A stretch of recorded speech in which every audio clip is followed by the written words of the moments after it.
wind scrapes across empty plains where cities once measured the stars, and beneath the dust lie fingerprints pressed into clay by people who did not think they were inventing a civilization, only saving one.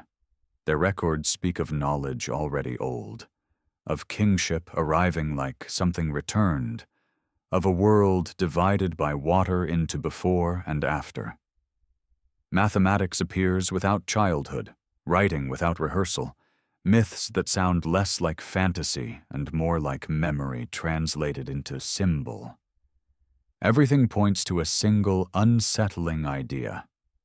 The first great civilization may have been an echo, not a beginning, and the oldest words ever written may be testimony from survivors trying to keep a vanished world from disappearing twice. Before we dive deeper, ignite that like button and prepare for the revelations to come. Tell me in the comments where you are listening from, what time it is there. And as always with our videos, the visuals are here to add context, but they aren't necessary to follow along. Thank you for always having our back. Prepare yourself, and let's dive in. Heat shimmers above the southern Mesopotamian plain, where the Tigris and Euphrates spread into a flat lattice of old riverbeds, and the land looks less like soil than memory hardened into dust. Beneath that surface sit cities whose names once meant order in a world that floods without warning. Uruk, Eridu, Lagash, now low mounds, once centers of calculation, ritual, and administration, still conceal rooms where clay tablets lay stacked like files in an archive that never closed. When archaeologists first lifted those tablets, brushing away grit with soft tools, they expected rough beginnings, the intellectual equivalent of a child's first scratches. Instead, they found accounts tallied with precision, contracts outlining obligations in layered clauses, star lists mapping the sky with steady logic. The impression is immediate and disorienting. This is not a culture warming up. This is a culture already mid-sentence. The writing on those tablets is called cuneiform, a term meaning wedge-shaped, because scribes pressed the cut end of a reed stylus into wet clay, leaving small triangular marks that resemble the tracks of birds crossing mud. Imagine a soft bar of soap and the corner of a key. Every push leaves a crisp notch. Over hundreds of marks, those notches become language. Yet from the earliest layers, the system is not a handful of simple pictures. It is a dense toolkit of signs, representing sounds, whole words, and abstract ideas like debt, obligation, or destiny. Such a system usually grows slowly, the way a path forms through repeated walking, but here the path appears paved from the start. In storage rooms at ancient Nippur, tablets used in scribal schools show students copying multiplication tables that climb into the thousands, learning to handle numbers in a base 60 system, where 60 functions like our 10. That choice is not arbitrary. 60 divides cleanly into halves, thirds, quarters, fifths, and sixths, making trade and measurement smoother. The way cutting a pie into even slices is easier when the number of slices has many divisors. The same system still shapes how we tell time: 60 minutes in an hour, 60 seconds in a minute, and how we measure circles at 360 degrees. The continuity is startling. The clock on a modern wall echoes a decision embedded in clay 5 millennia ago. Astronomical tablets list the movements of Venus, the bright evening star, with entries marking when it appears and disappears along the horizon. Tracking Venus is demanding because its pattern loops and vanishes behind the sun before returning. Recording that cycle requires patience across years, the way noting the phases of the moon for a month teaches you the pattern, but scaled up to a far longer dance. These records are not framed as discoveries. They read like maintenance, as if scribes were keeping an inherited calendar from slipping. The same tone surfaces in temple inscriptions that speak of restoring what was before, language that suggests repair rather than invention, like a mason rebuilding a wall according to an older blueprint. Architecture reinforces the impression. Early temple platforms are oriented to the cardinal directions: north, south, east, west, alignment that demands observing where the sun rises and sets over seasons. Get it wrong, and the building drifts off true, the way a picture frame hangs crooked if the nail is misplaced. Yet these foundations show confidence, weight distributed so walls do not slump. Drainage channels guiding water away from structures in a land where sudden floods can undermine mud brick. Irrigation canals stretch across fields with gradients gentle enough to carry water without eroding banks, a balance comparable to tilting a long table just enough that a marble rolls slowly rather than racing off. These are solutions that usually emerge after failure, but the layers beneath do not preserve a long trail of collapsed attempts. Legal tablets describe disputes over fields, inheritance, and injuries with distinctions between intention and accident. That difference, between harm meant and harm caused by chance, forms a cornerstone of mature law, like separating a spill from sabotage. Codifying such nuance typically follows generations of precedent, yet here it appears early, structured and formulaic. Medical texts prescribe plant mixtures, naming ingredients, and preparation methods. Willow bark for pain relief works because it contains salicylic acid, a chemical ancestor of aspirin. Thyme has antiseptic qualities. The prescriptions read like entries in a handbook rather than guesses scribbled in hope. Across these domains, writing, mathematics, astronomy, engineering, law, medicine, the pattern repeats, fluency without visible rehearsal. Explanations that appeal to missing evidence argue that earlier stages may lie buried or eroded, and that is possible in a landscape reshaped by rivers. But the Sumerian texts themselves lean toward a different framing, describing knowledge as something handed down, guarded, and renewed.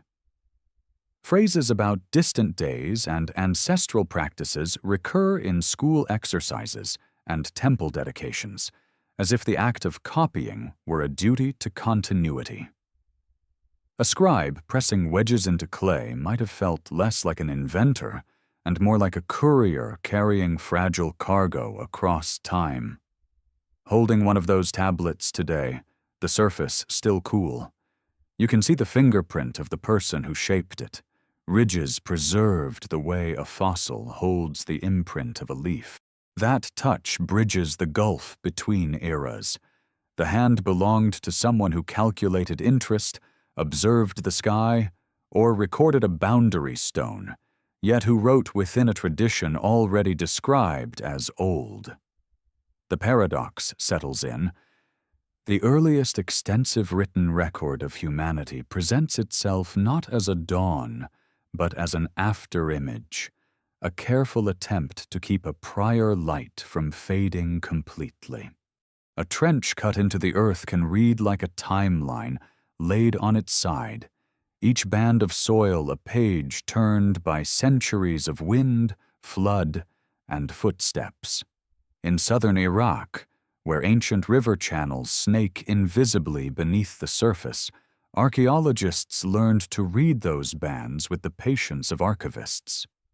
Pottery fragments, charcoal flecks, and animal bones signal human life. Clean, featureless clay suggests absence. At several Sumerian sites, that reading produced a jolt, a thick layer of sterile silt. fine, pale, and nearly empty of artifacts, sat between two worlds of occupation. Above it, cities with tablets and temples. Below it, earlier settlements with different styles and tools. The middle layer looked like interruption made visible, as if history had been paused by water heavy enough to erase a chapter. The flood in question was not a gentle seasonal overflow that farmers expect and even welcome. It resembled the kind of inundation that arrives fast and leaves mud where walls once stood. River floods behave like spilled paint. In small amounts they nourish. In large amounts they cover everything, filling low spaces first and then spreading outward. When a flood carries suspended sediment, it can deposit a uniform blanket across a landscape, smoothing differences the way fresh snow hides the shapes of stones beneath. That is the character of the layer excavators described, an even, quiet sheet of clay that sealed what came before. Stories from the same region speak of a dividing deluge, a time when water swept over the land and life resumed afterward under altered conditions. Such narratives often get labeled as myth, yet their structure mirrors the trench profile: habitation, catastrophe, rebuilding.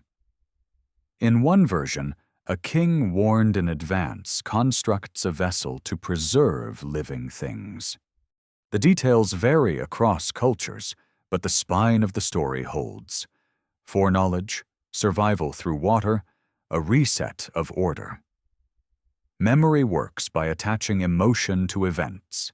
A disaster that drowns fields and homes imprints itself with unusual force, traveling across generations as a cautionary tale.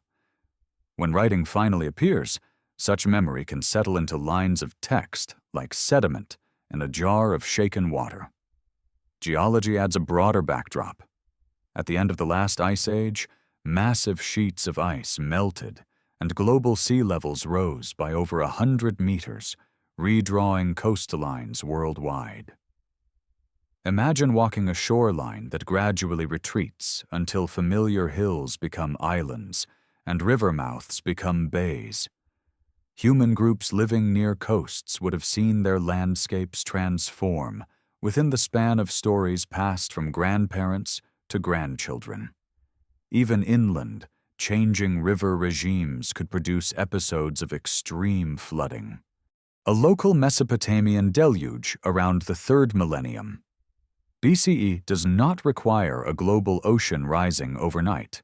It only needs rivers swollen by unusual conditions and terrain flat enough that water lingers.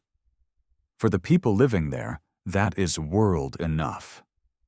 The archaeological flood layers align in time across several sites, though not universally.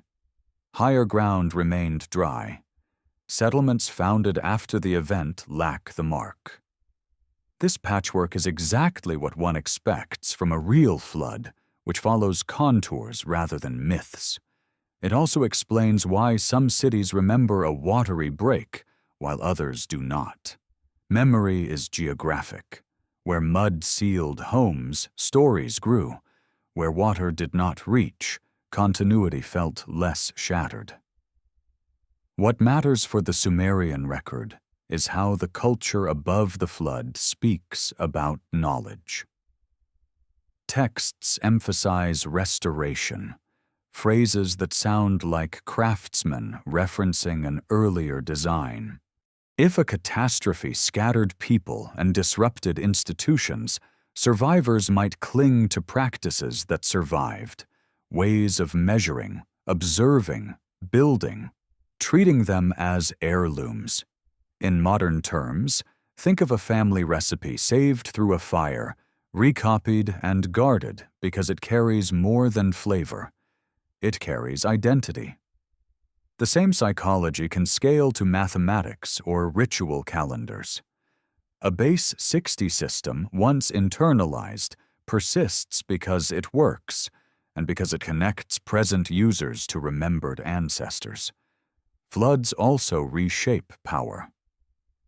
When fields vanish and boundaries blur, agreements must be renegotiated.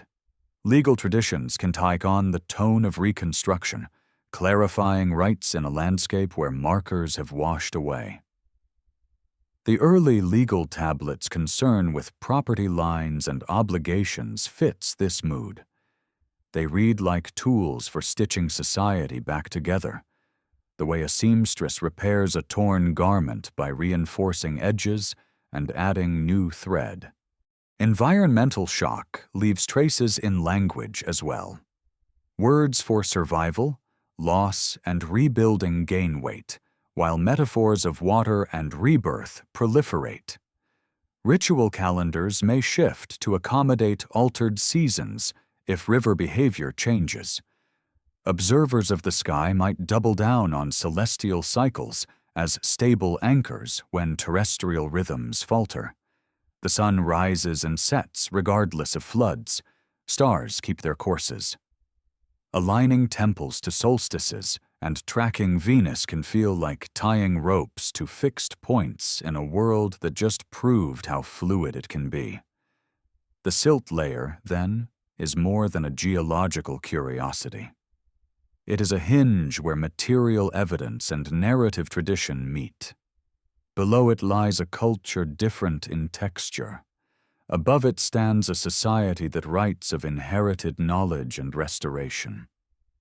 Between them sits mud laid down by water, silent yet eloquent.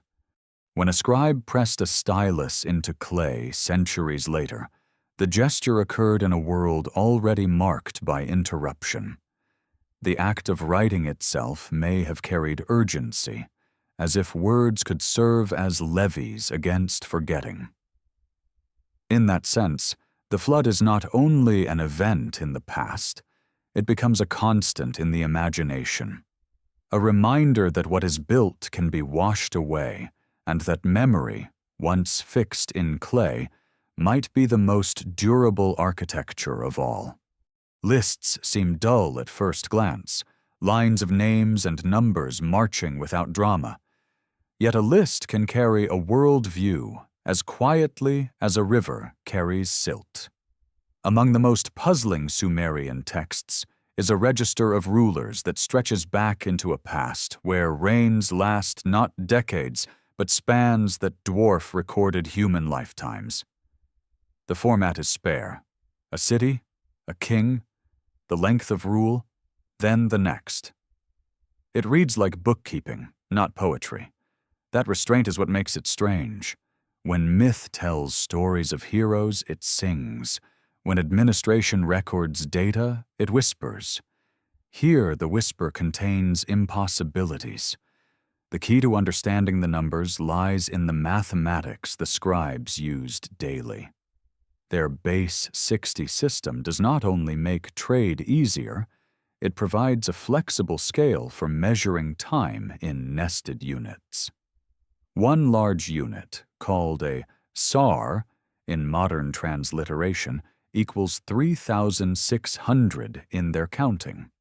When reign lengths appear as neat multiples of such units, the pattern suggests encoding rather than biography, like seeing that every entry in a ledger rounds to exact dozens.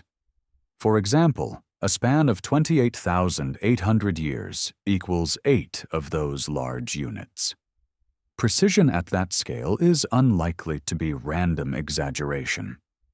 It resembles the way astronomers mark cycles, counting repeated patterns in the sky.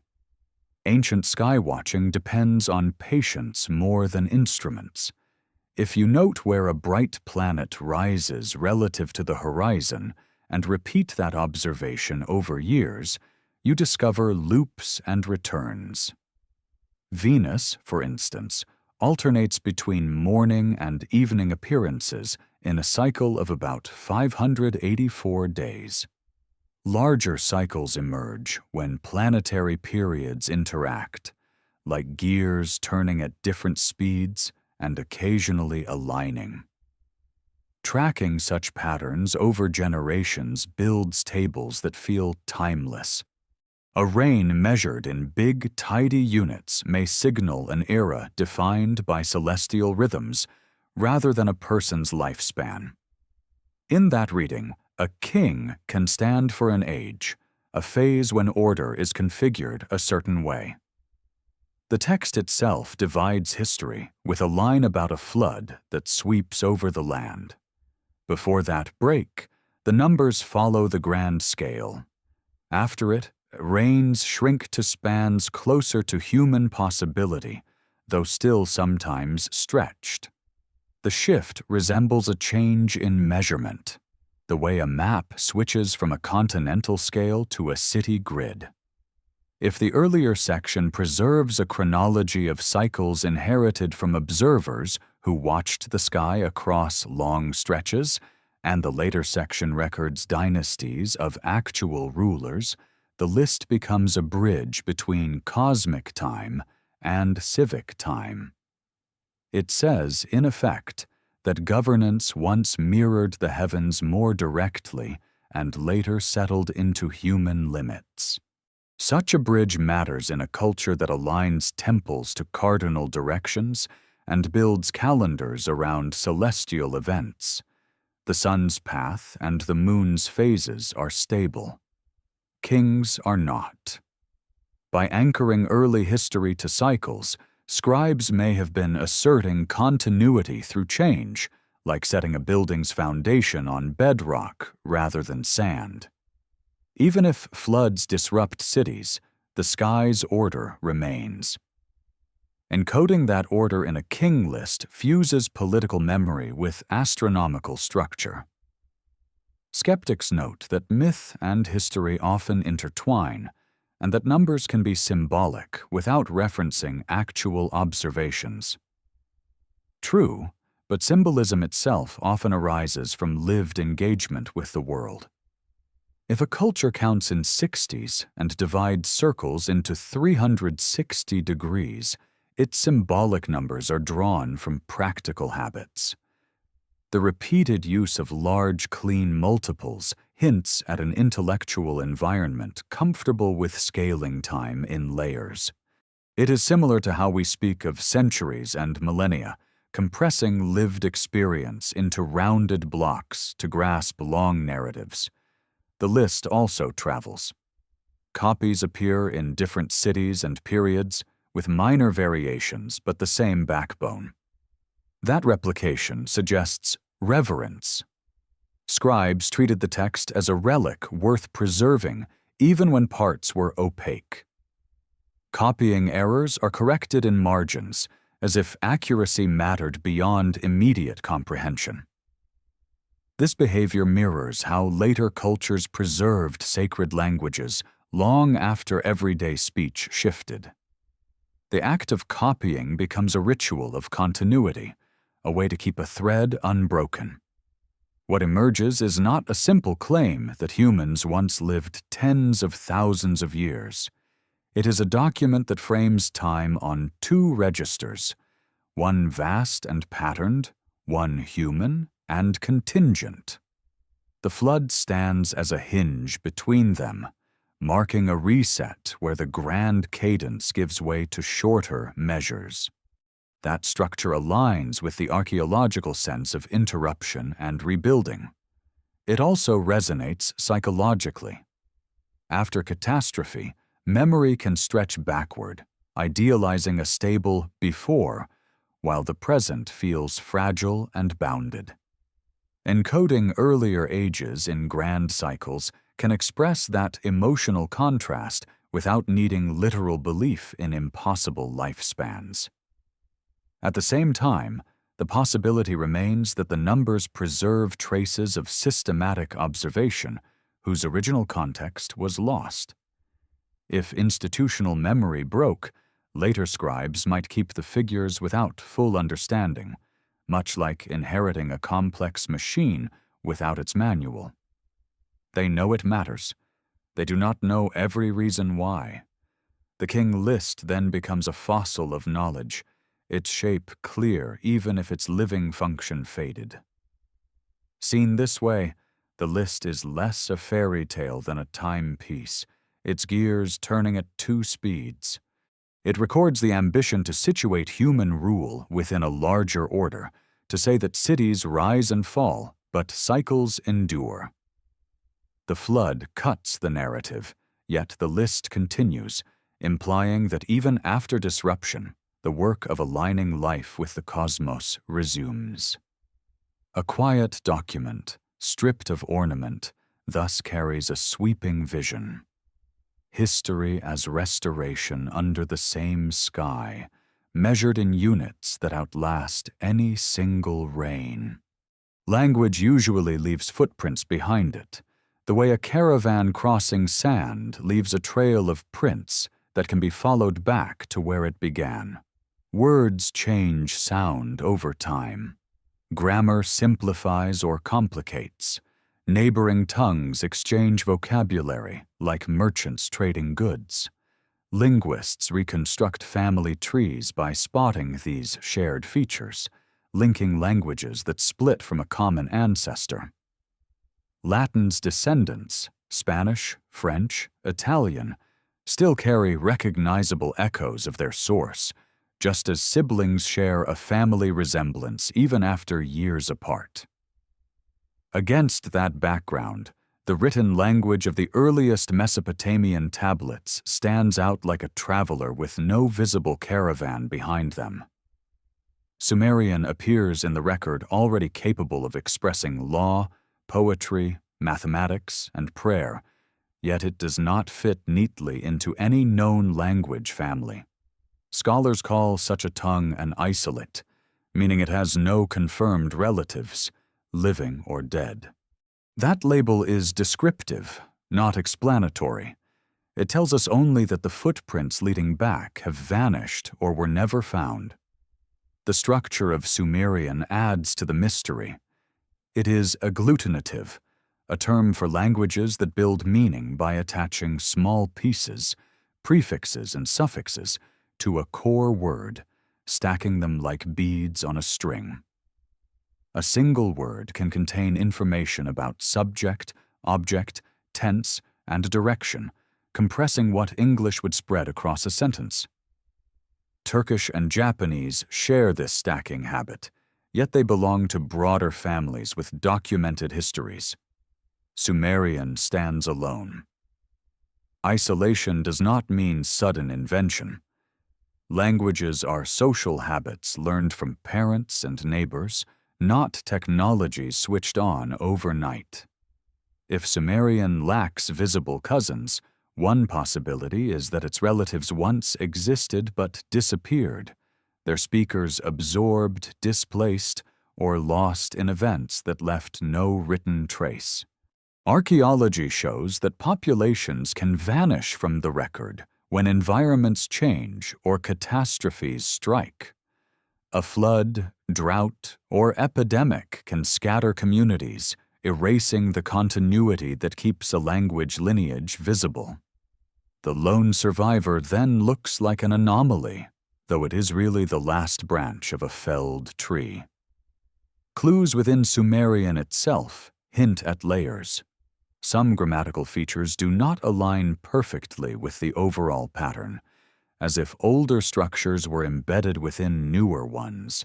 Linguists call such features substrate influence, the imprint of an earlier language on a later dominant one, similar to how English carries French legal terms from the Norman conquest while retaining Germanic grammar beneath. If Sumerian absorbed elements from a prior tongue spoken in the region, those elements might be fossils of a pre-existing speech community whose independent identity faded. The persistence of Sumerian after other languages rose around it is equally telling. As Semitic languages like Akkadian spread in Mesopotamia, Sumerian did not simply vanish. It shifted roles, becoming a language of scholarship and ritual, taught in scribal schools long after it ceased to be anyone's mother tongue. This situation mirrors medieval Europe's use of Latin for learning and liturgy, while everyday conversation occurred in evolving local languages. The choice to preserve Sumerian suggests that texts in that language were seen as repositories of authoritative knowledge, not easily replaced. The act of copying became a bridge across linguistic change, a deliberate effort to keep earlier wisdom accessible. Writing itself shapes how language survives. Once speech is pressed into clay, it gains a stability that spoken words lack. Even if pronunciation drifts, the written sign endures like a photograph of a moving face. Cuneiform signs, though adapted to write multiple languages over centuries, carry the imprint of their earliest use. Later, scribes could learn to read Sumerian texts even if they spoke Akkadian at home, much as modern scholars learn ancient Greek without living in ancient Athens. The schoolroom exercises found at sites like Nippur include bilingual lists translating Sumerian words into Akkadian, practical tools for navigating a linguistic heritage. The combination of isolation, internal layering, and long ritual survival paints a picture of a language that functions as a time capsule. It preserves not only stories and laws, but the very patterns of thought encoded in its grammar. Agglutinative structure encourages a certain way of organizing information, bundling relationships tightly within words. That habit can influence how concepts are framed, the cognitive rhythm of a culture. When such a language is maintained for sacred or scholarly reasons, the patterns persist even as daily speech changes, like a melody kept alive in a formal concert tradition after folk versions fade. If Sumerian indeed represents the last visible remnant of a broader, older linguistic landscape, its presence at the dawn of writing becomes more than a curiosity. It is evidence that the world which produced the earliest tablets was already layered with histories we cannot fully see. The flood layers in the soil show physical interruption. The isolate status of the language suggests cultural interruption. Together they hint at breaks in continuity that left fragments rather than full sequences. Yet the survival of Sumerian in written form also demonstrates resilience. A language can outlive its original community when tied to institutions, temples, schools, archives that commit to its transmission. Clay tablets, once dried or fired, resist decay. They can be buried and later recovered, their signs still legible. In that durability lies a paradox. The spoken voices of Sumerian faded, but the written voice remained, carrying echoes of older worlds. Reading such texts today is like hearing a distant signal transmitted across millennia. Its origin point obscured, but its message still structured by the grammar of a vanished society. The mystery of its ancestry does not diminish its value. It amplifies it, turning every line into a clue about human continuity amid disruption. Creation stories often move with the ease of a dream. A god speaks, a world unfolds, and order appears fully formed. In the Sumerian tradition, the process is slower, messier, and strangely procedural, like watching craftsmen at a workbench rather than magicians on a stage. The texts describe materials, sequences, and outcomes with a tone that resembles instruction more than proclamation. Clay, drawn from the earth that people handled daily, becomes the base substance. To this is added something described as divine essence, often conveyed through the metaphor of blood from a god associated with intelligence or vitality. The image is vivid, matter shaped by hand, animated by an element that confers awareness, much as a lump of clay becomes a figurine only when a sculptor presses form into it. What stands out is not just the combination of ingredients, but the presence of error. Early humans fashioned in these narratives are flawed. One cannot control bodily functions, another cannot speak clearly, another lacks physical strength. Each time, the supervising deity assigns a role suited to the limitation, like a manager placing workers where they can contribute despite constraints. The sequence repeats: attempt, defect, adjustment. Eventually, a stable form emerges capable of reproduction and sustained labor. The story acknowledges variation and imperfection as part of the process, not an afterthought. Such structure mirrors real experience with breeding plants and animals, practices ancient farmers knew well. When selecting seeds from the best-performing crops or pairing livestock for desirable traits, results vary. Some offspring thrive, others falter. Over time, repeated selection shapes a population. The mythic language of gods shaping clay and mixing essence can be read as a narrative vessel for this understanding of gradual refinement.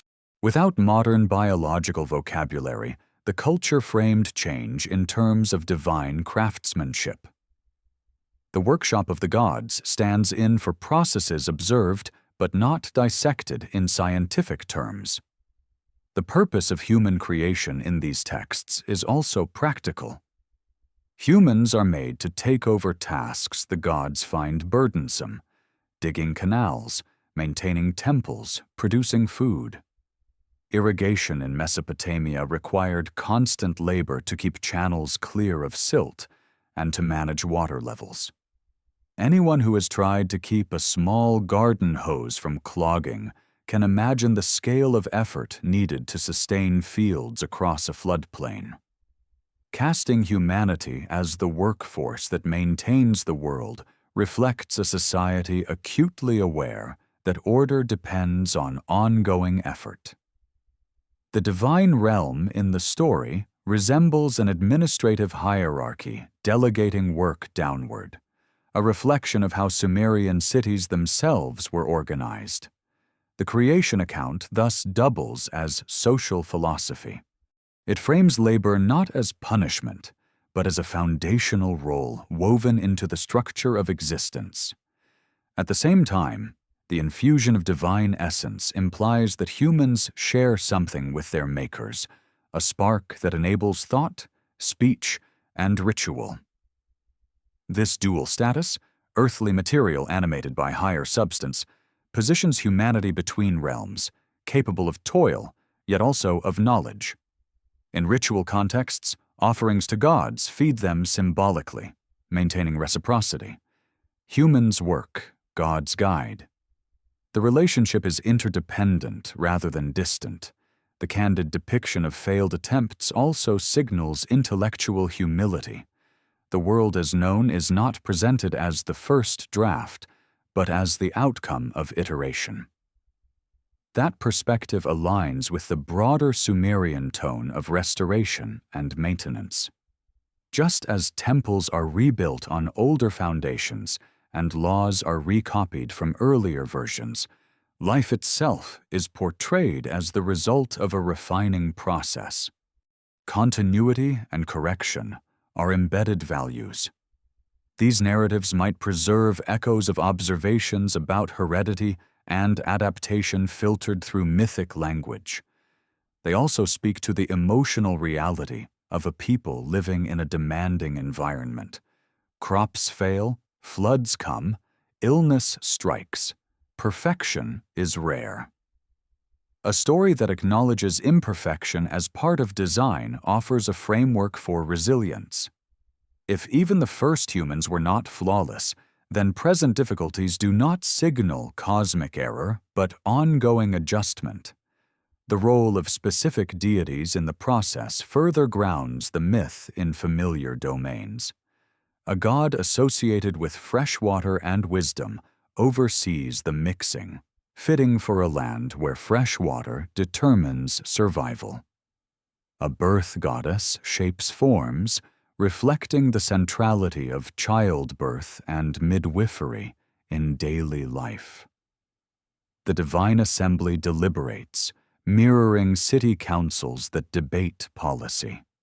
The cosmos operates like an expanded city-state with departments and responsibilities. This anthropomorphic structure does not trivialize the divine.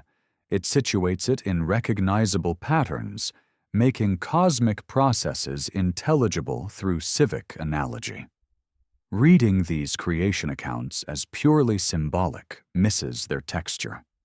They carry procedural detail because they arise from a culture that valued process, measuring fields, recording transactions, observing stars.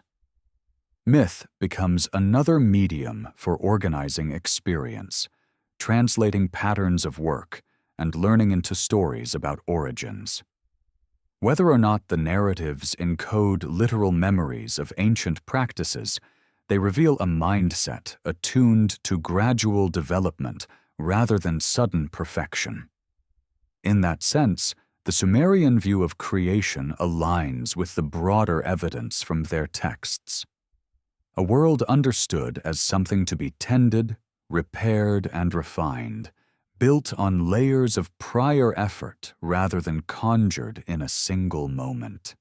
Names for divine beings in Sumerian texts carry the weight of offices as much as personalities. The term, often translated as the great gods, refers to a council whose members oversee domains that mirror the critical systems of life: water, air, fertility, justice, and the cycles of the heavens. These figures are not distant abstractions. They are portrayed as administrators with jurisdictions, like officials in a city whose departments must coordinate to keep order. The god associated with fresh water and wisdom manages the subterranean sources that feed rivers and the knowledge that guides craft. Another governs wind and authority, setting decrees that shape social and agricultural rhythms. A goddess linked to the planet Venus presides over love and war, pairing attraction with conflict in a single portfolio that reflects the volatility of human bonds. Temples function as the physical addresses of these powers. Built on raised platforms to rise above flood levels, they combine engineering with ritual purpose. Foundation deposits, small cones or tablets buried at corners, record dedications, as if marking a building permit approved by the cosmos. Offerings of grain, oil, and livestock sustain the cult, enacting a cycle of giving that mirrors irrigation. Water flows from canals to fields, food flows from fields to temples, blessings flow back to people. The relationship is reciprocal rather than unilateral. In this framework, the divine is embedded in daily logistics. Instruction attributed to these beings centers on practical arts. Hymns credit them with teaching how to use tools, how to plow, how to keep calendars. The language can be read metaphorically, yet it also reflects the transmission of expertise. In any complex society, knowledge concentrates in certain roles: master builders, experienced farmers, skilled scribes, and spreads through apprenticeship. Over generations, the original innovators become ancestral figures, and their guidance, preserved in tradition, can be elevated to divine origin. A blueprint passed down long enough becomes how it has always been done, its human source fading into sacred precedent. The council's deliberations in myths often involve debate and compromise, a strikingly human trait. Decisions about floods, famines, or the fate of cities are argued, not decreed unilaterally. This portrayal aligns with the assembly culture of Mesopotamian cities, where elders and officials convened to resolve disputes. Projecting that political structure onto the cosmos makes governance at every level feel continuous, from household to heaven. It also suggests an understanding that order arises from negotiation among forces, not from a single will. Some narratives describe unions between divine figures and humans, producing lineages that blur boundaries. Royal inscriptions sometimes trace ancestry to such unions, reinforcing legitimacy. In sociological terms, this practice parallels how later societies claim descent from heroes or founders to ground authority. The mythic genealogy functions as a charter, embedding power in a story that ties present rulers to a time when knowledge and order were first established.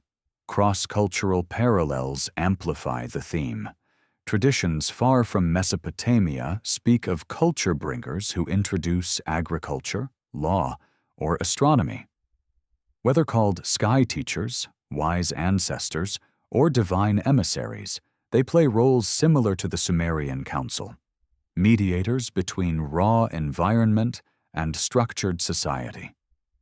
The recurrence of such figures suggests a common pattern in how human communities remember the origins of complex practices. When innovations transform life, irrigation enabling cities, calendars enabling coordinated planting, the memory of those changes condenses into personified agents. In the Sumerian case, the administrative flavor of the divine realm may encode a particular historical experience, the rapid consolidation of urban systems that required coordination across many specialties.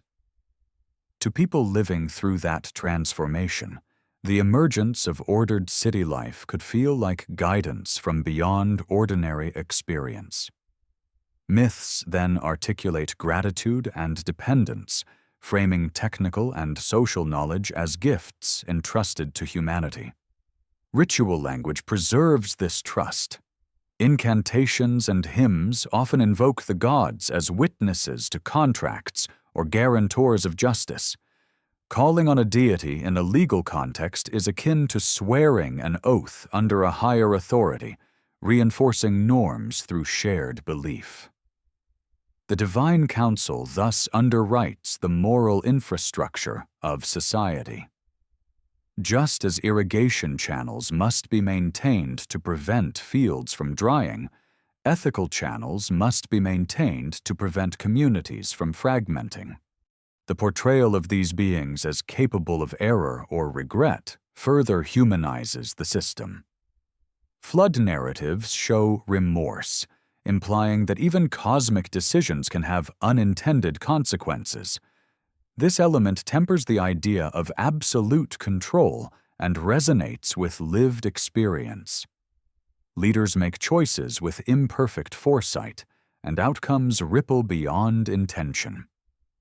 By embedding fallibility in the divine, the culture acknowledges complexity without surrendering the sense of order.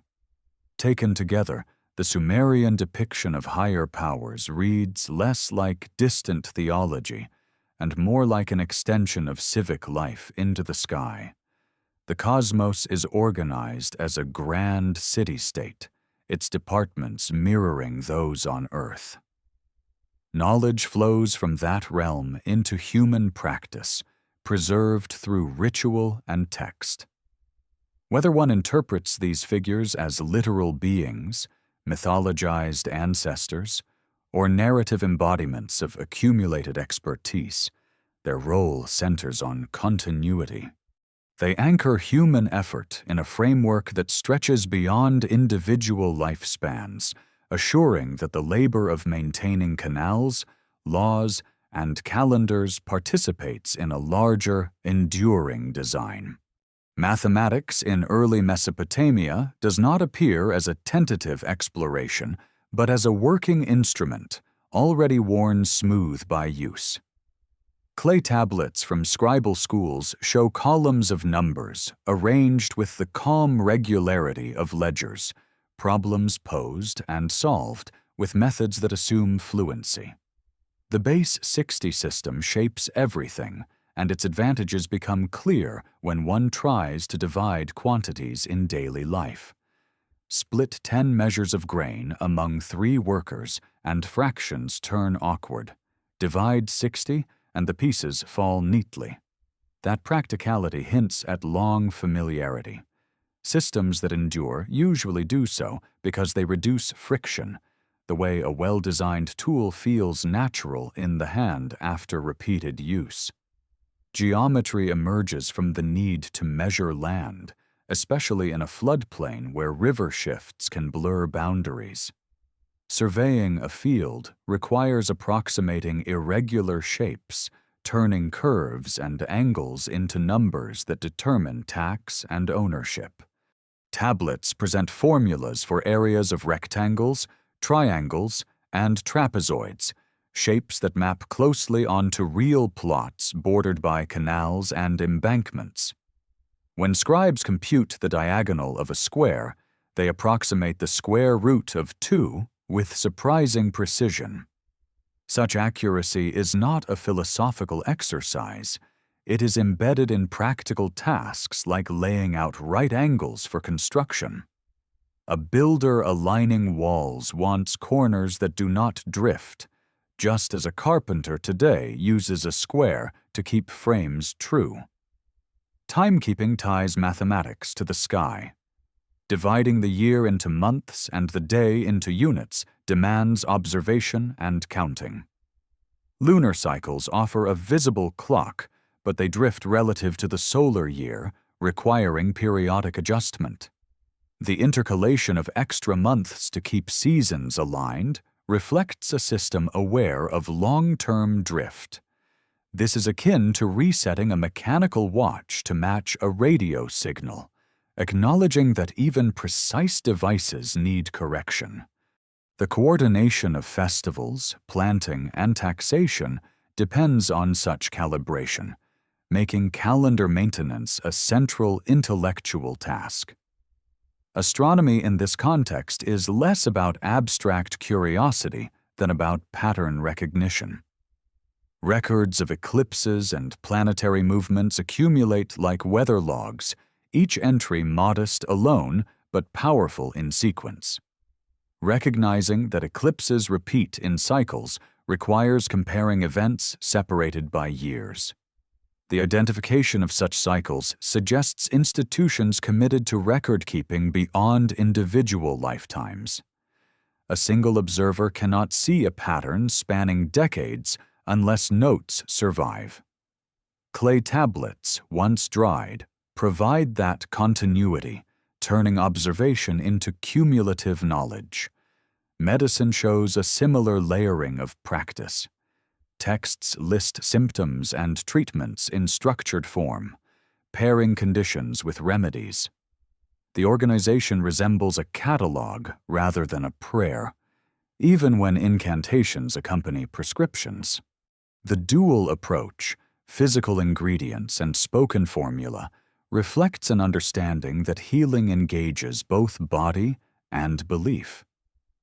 The use of plant compounds with known physiological effects indicates empirical learning. Repeated experience would reveal which mixtures soothed pain or reduced infection. Such knowledge grows through trial, error, and transmission, the way a cook refines a recipe over many attempts. Metallurgy adds another dimension. Producing bronze requires combining copper with tin at controlled temperatures. Achieving consistent results demands not only access to materials, but also techniques for regulating heat and timing. Early Sumerian artifacts show awareness of alloy ratios that optimize hardness without brittleness. This balance parallels baking bread. Too little heat leaves dough raw, too much burns it. Mastery implies a lineage of craft knowledge passed from workshop to workshop. The absence of numerous failed examples in the archaeological record may reflect recycling of flawed pieces, melting them down for reuse, leaving fewer traces of missteps. Legal and administrative systems also reveal numerical sophistication. Interest calculations appear in loan records, tracking the growth of obligations over time. Compound interest, interest added to principal and then accruing further interest, requires understanding exponential growth, even if expressed in concrete terms. Keeping such accounts stable across transactions demands standardized measures of weight and volume. The creation of standard units functions like setting a common language for trade, preventing disputes rooted in ambiguity. Education sustains all these domains. Scribal schools train students through copying, memorization, and problem-solving. Exercises move from simple lists to complex calculations, embedding procedures through repetition. The classroom becomes a conduit for institutional memory, ensuring that techniques outlive individual practitioners. In this setting, knowledge feels inherited.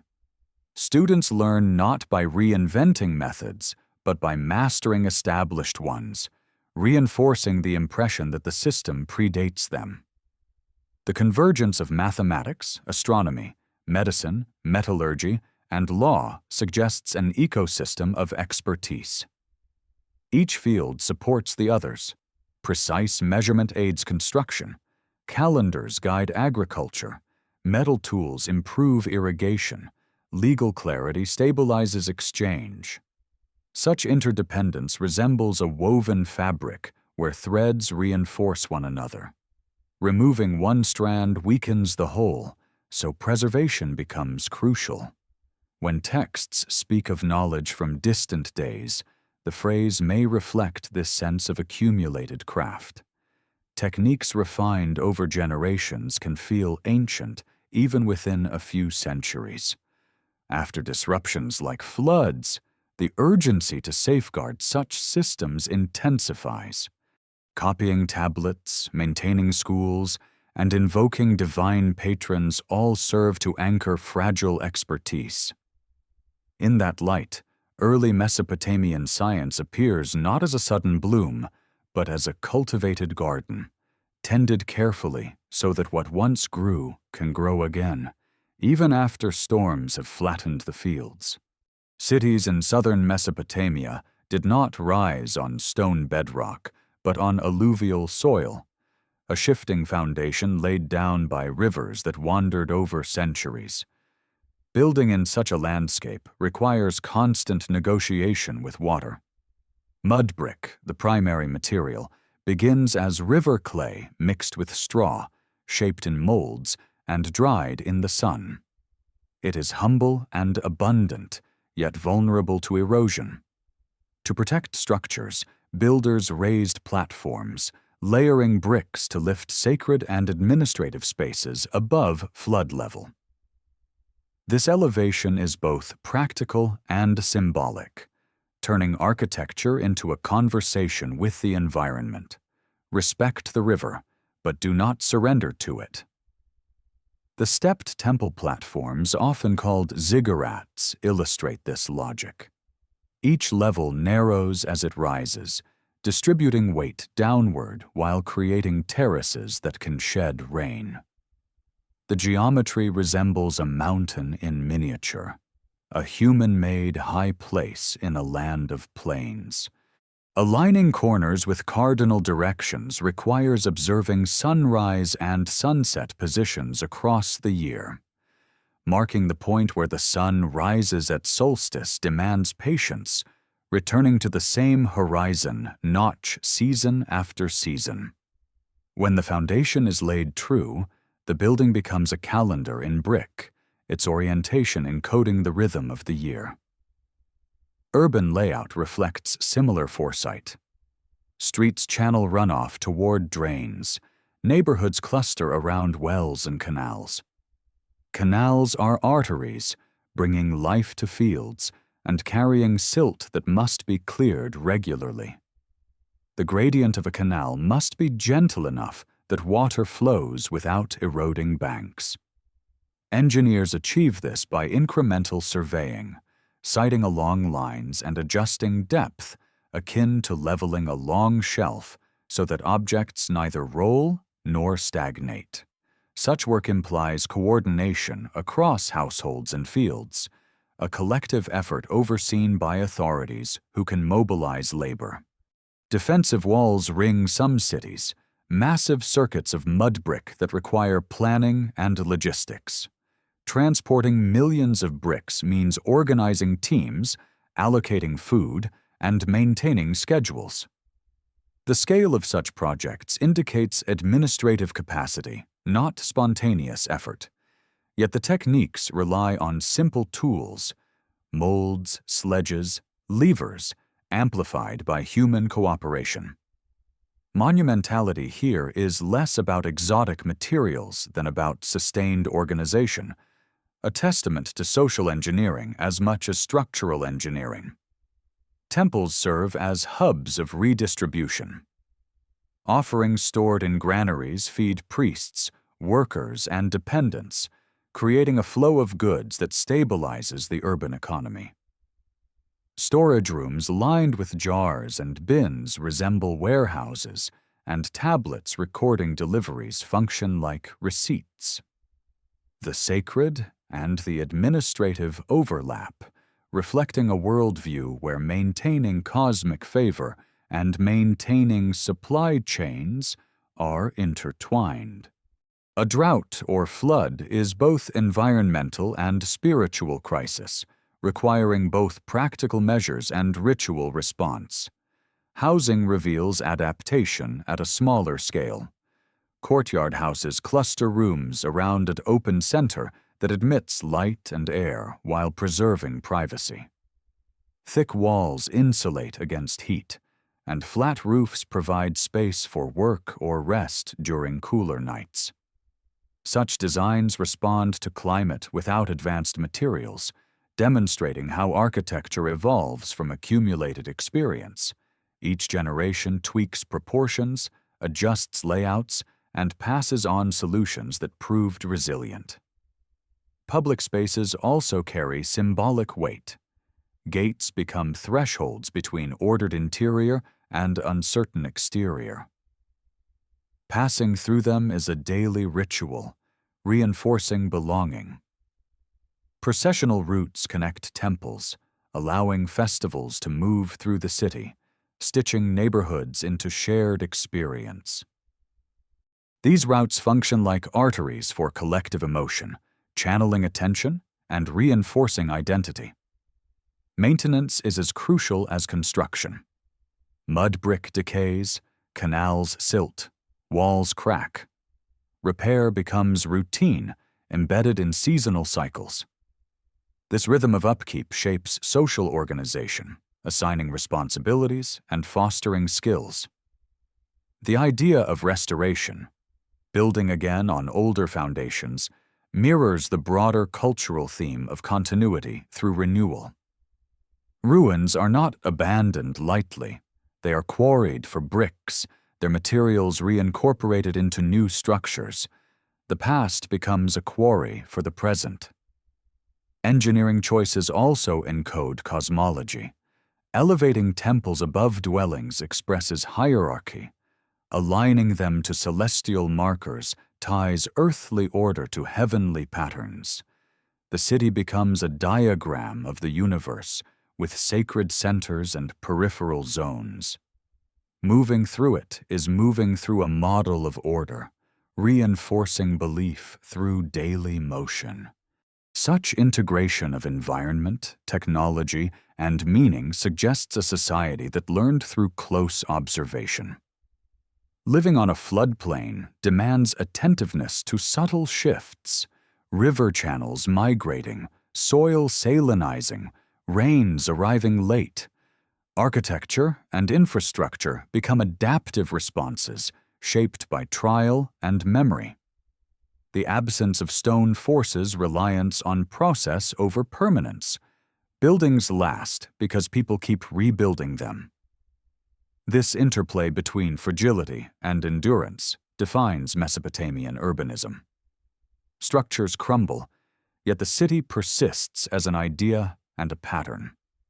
Foundations laid atop earlier ones create vertical histories, each layer a testament to survival.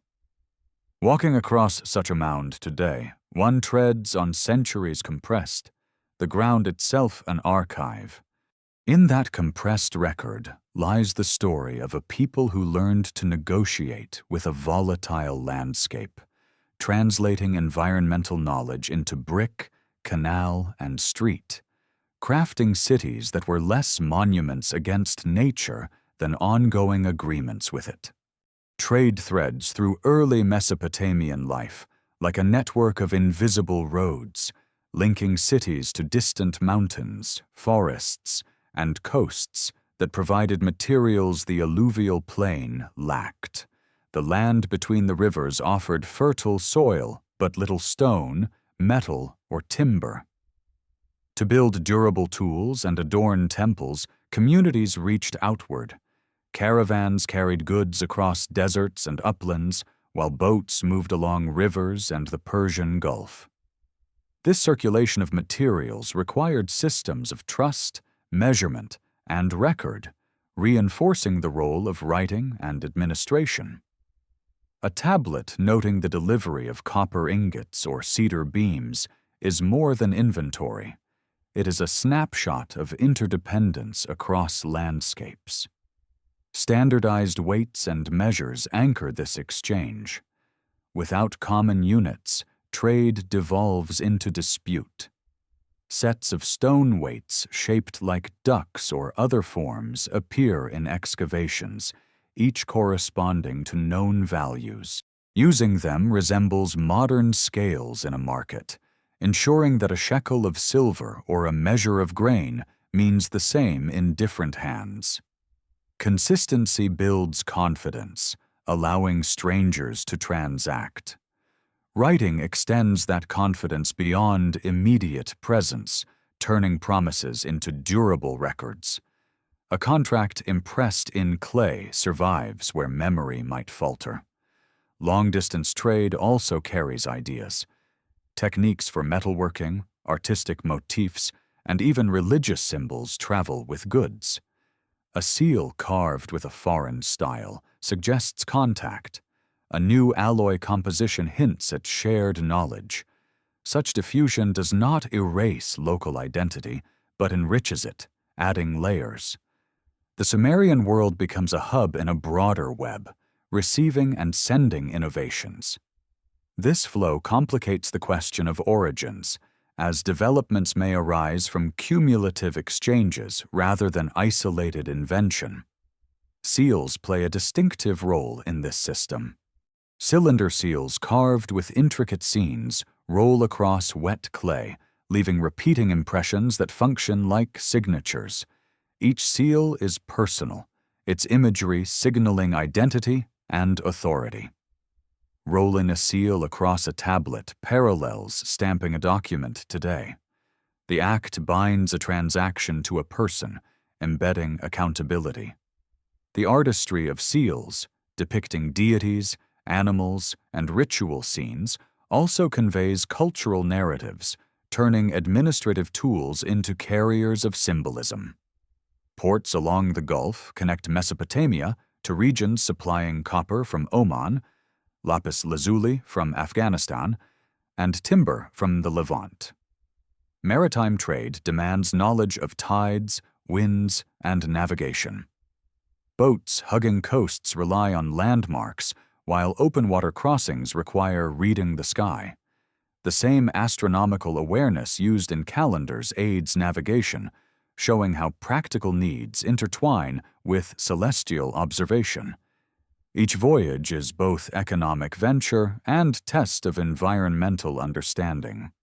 Trade networks also spread risk. A poor harvest in one region can be offset by imports from another. Storing surplus in temple or palace granaries allows redistribution during scarcity. Such systems resemble insurance, buffering communities against variability. They depend on administrative coordination and on belief in shared norms. Religious institutions reinforce those norms, framing exchange within moral expectations of fairness and reciprocity. Socially, merchants occupy a distinct role, bridging cultures. They learn languages, customs, and routes, acting as conduits of information. Their experiences expand the mental map of their home cities, bringing news of distant lands.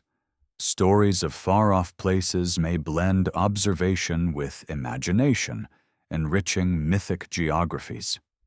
A land known for certain stones or woods becomes part of the cultural horizon, even if most citizens never travel there. Economic records reveal complexity in credit and debt. Loans of silver or grain accrue interest, tracked over months and years. Default can lead to servitude, though laws often regulate such outcomes. Managing debt requires foresight and calculation, reinforcing numerical literacy. The moral dimension of debt appears in proverbs and laws, warning against exploitation while recognizing necessity. Balance is a recurring theme. Too much burden destabilizes society, just as too little structure invites disorder. Craft specialization grows alongside trade. Artisans focus on pottery, textiles, metalwork, or carving, honing skills that enhance product quality. Workshops cluster in neighborhoods, passing techniques through apprenticeship. The demand for standardized goods encourages consistency, while competition drives refinement. A finely woven cloth or precisely cast tool reflects both individual mastery and systemic support, from raw material supply to market access. Trade also leaves imprints in urban planning. Market areas near gates facilitate exchange with visitors. Storage facilities near canals streamline transport. The city's physical layout adapts to economic flows, embedding commerce in architecture. Seasonal rhythms influence activity, with festivals doubling as trade fairs. Religious gatherings draw crowds, creating opportunities for exchange beyond spiritual purpose. Through these networks, Mesopotamian cities participate in a broader world, their identity shaped by both local adaptation and external connection. The same clay tablets that record temple offerings also list shipments from afar, blending sacred and commercial spheres. The movement of goods mirrors the movement of ideas, ensuring that knowledge and technique circulate. In this interplay, the civilization's apparent suddenness may reflect cumulative inputs converging in one place, like rivers merging into a fertile delta. The result is a culture that feels fully formed because it stands at the crossroads of many paths, its sophistication the product of sustained exchange as much as internal development. Memory in early Mesopotamia does not reside only in stories or laws. It is embedded in ritual, repeated actions that turn time into a loop rather than a line. Festivals follow the agricultural calendar, aligning human gatherings with seasonal shifts. When the first shoots appear in fields, offerings acknowledge renewal. When harvest concludes, ceremonies express gratitude and plea for continuity. These cycles bind community to environment, reinforcing awareness that survival depends on rhythms beyond individual control. Ritual becomes a way of synchronizing human effort with natural patterns, much as adjusting a metronome keeps musicians in time. Temples act as stages for these repetitions. Priests recite hymns, pour libations, and present food to divine images. Though the statues do not eat, the act symbolizes sustenance, flowing from people to gods, and back as favor. The repetition itself holds power. Performing the same gestures year after year preserves collective memory, teaching each generation what matters. Children watching adults participate absorb not only belief but social cohesion. Ritual thus functions as education, embedding values through practice rather than instruction alone. Writing intersects with ritual through liturgy recorded on tablets. Hymns copied in scribal schools preserve exact phrasing, suggesting that words carry efficacy when spoken correctly. Precision in recitation parallels precision in measurement. Both aim to align action with established order. A mispronounced line in ritual, like a miscalculated angle in construction, risks disorder. This shared emphasis on accuracy links spiritual and technical domains. Divination, another ritual practice, reflects the desire to read patterns in uncertain events. Observing animal entrails, interpreting dreams, or noting unusual celestial phenomena offers guidance in decision-making. These practices operate on the assumption that the cosmos communicates through signs, a worldview where nothing is purely random. Even if modern perspectives view such methods skeptically, they demonstrate systematic attention to correlation. Recording omens in lists creates a database of past interpretations, an attempt to standardize meaning. This resembles early data science. Collect cases, note outcomes, and consult the archive when new events arise. Funerary rites reveal attitudes toward continuity beyond life. Graves contain goods, pottery, tools, ornaments, suggesting belief in ongoing existence or at least the need to honor the dead with familiar objects. Ancestor veneration maintains ties across generations, framing the past as active in the present. Invoking ancestors parallels invoking gods, positioning lineage as a source of guidance. Memory thus extends vertically, linking living communities with both divine and ancestral realms. Ritual also mediates crisis. During eclipses or unusual weather, ceremonies aim to restore balance. The act of doing something, chanting, offering, fasting, provides psychological anchoring amid uncertainty. Collective participation transforms anxiety into structured response. Such practices are not merely symbolic. They stabilize social cohesion, reducing panic and reinforcing shared frameworks. Calendrical festivals often reenact myths, dramatizing stories of creation, flood, or divine journeys. Through performance, narrative becomes embodied. Participants do not just hear of origins, they move through them. This embodiment keeps stories vivid and adaptable, allowing reinterpretation while maintaining continuity. It is similar to theater preserving historical tales, each performance slightly different, yet anchored in a script. Ritual spaces also define social hierarchy. Roles in ceremonies, priests, musicians, attendants, mirror broader structures. Participation confers identity and status, integrating individuals into communal order. The coordination required for large festivals reinforces administrative capacity, showing how religious and civic organization overlap. Material culture supports ritual memory. Vessels, altars, and garments designed for ceremonies carry motifs that echo mythic themes. Using these objects repeatedly invests them with familiarity and authority. They become mnemonic devices, cues that trigger shared associations. Just as a national flag evokes collective history, a temple standard evokes cosmological narratives. Over time, ritual conservatism coexists with gradual change. New elements enter practice, but older forms persist, creating layers. This layering parallels archaeological strata, where rebuilding atop ruins preserves fragments of earlier structures.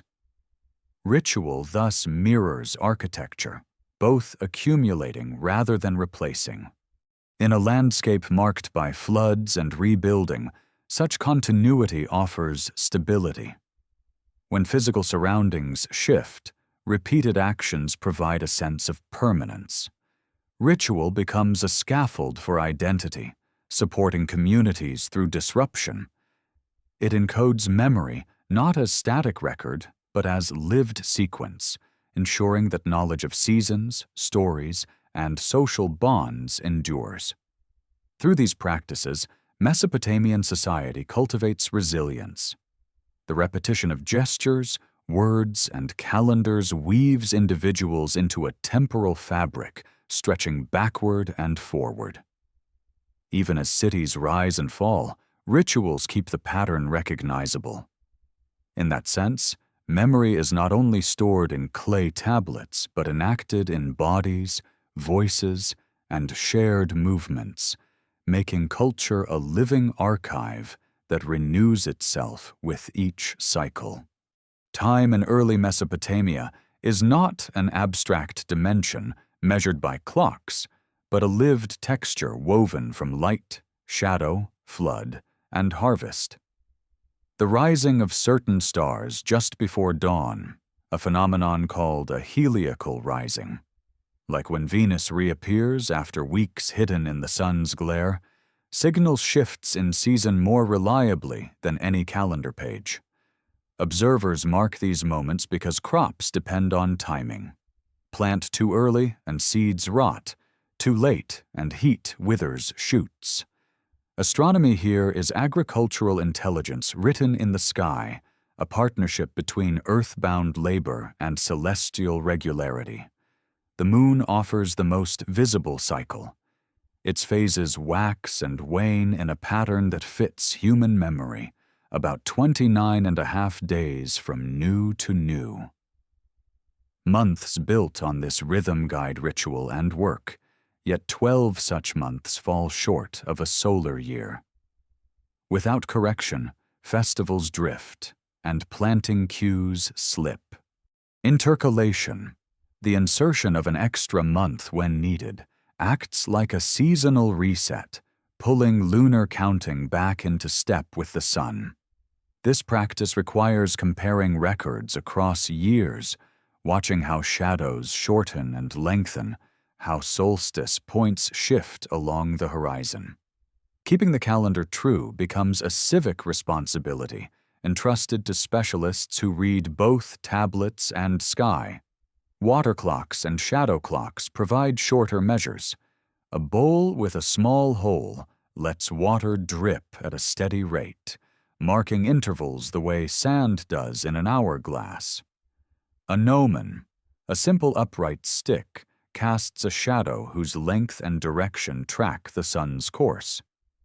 Noon occurs when the shadow is shortest. Cardinal directions can be fixed by observing its arc. These tools are humble, yet they connect daily life to cosmic motion. Timekeeping thus blends observation, craft, and record, embedding abstract cycles in tangible devices. Seasonal floods of the rivers complicate and enrich this system.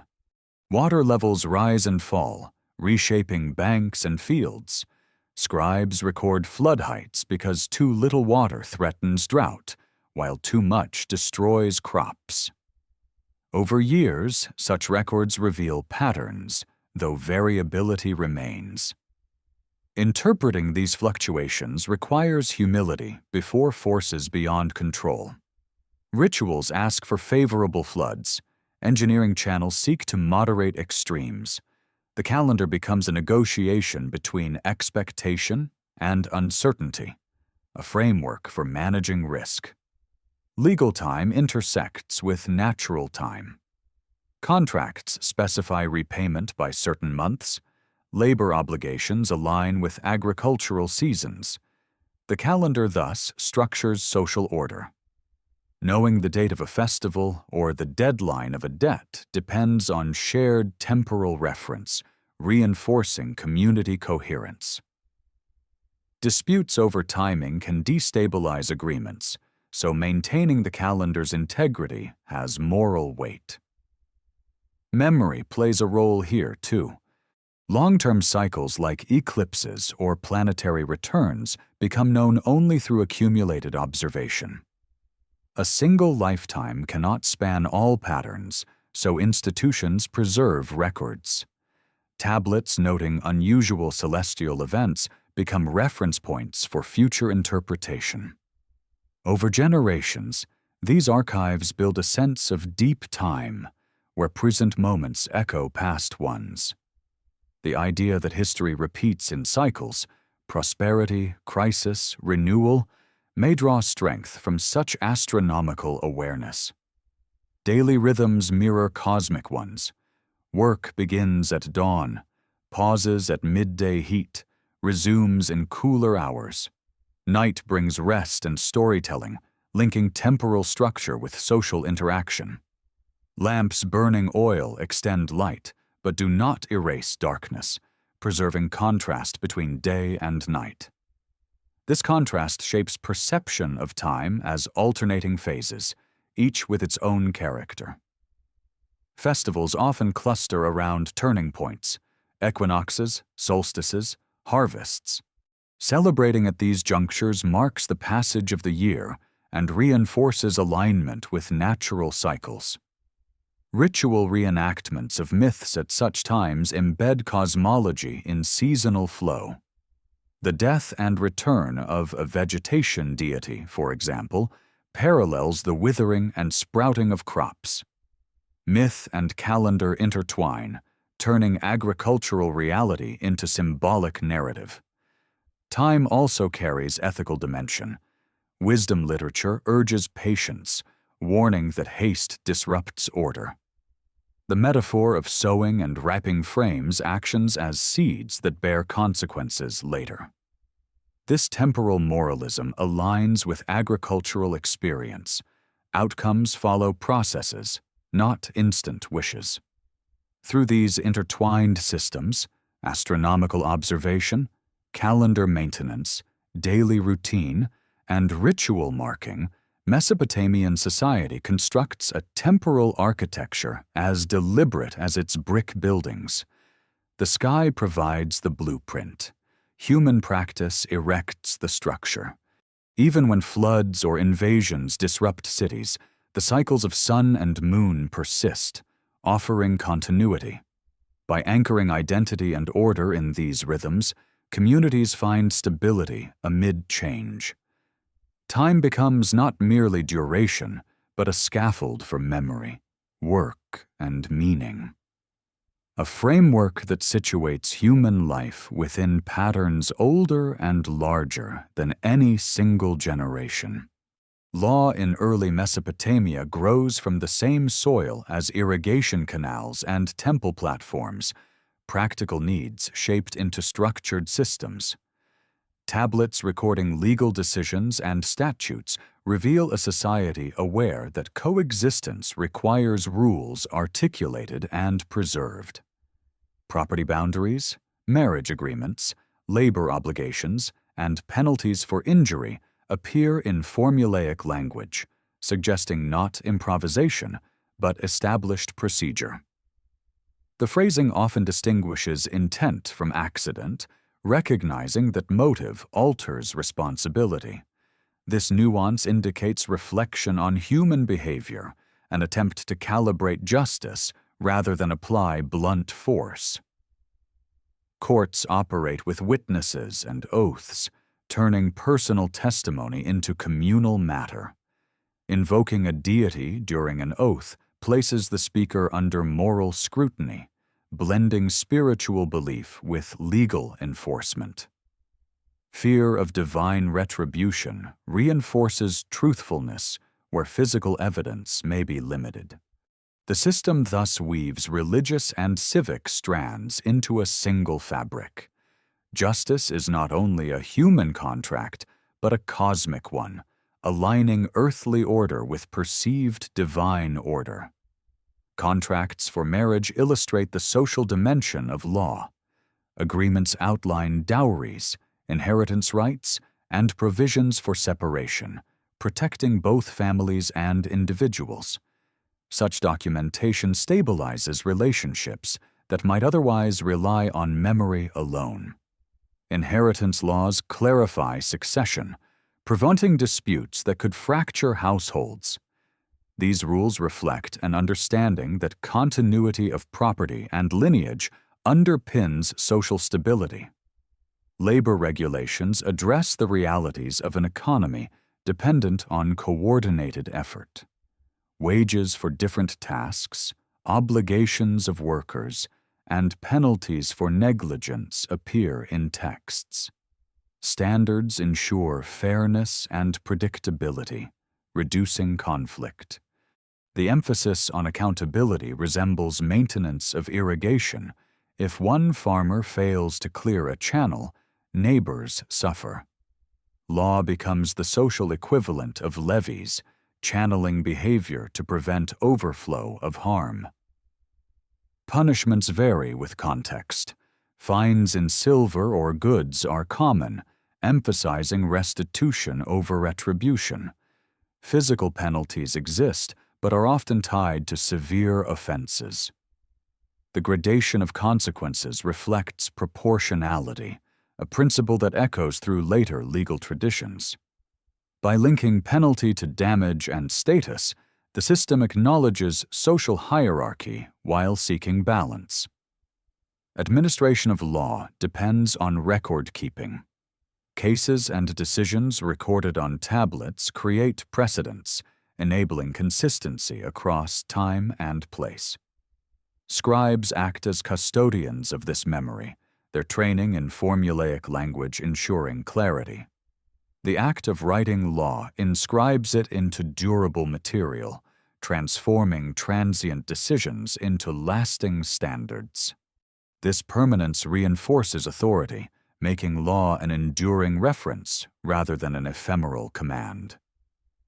Royal proclamations sometimes declare reforms, canceling debts or freeing certain classes from obligations. Such acts address systemic imbalances that accumulate over time. Resetting burdens parallels agricultural fallow periods, allowing recovery.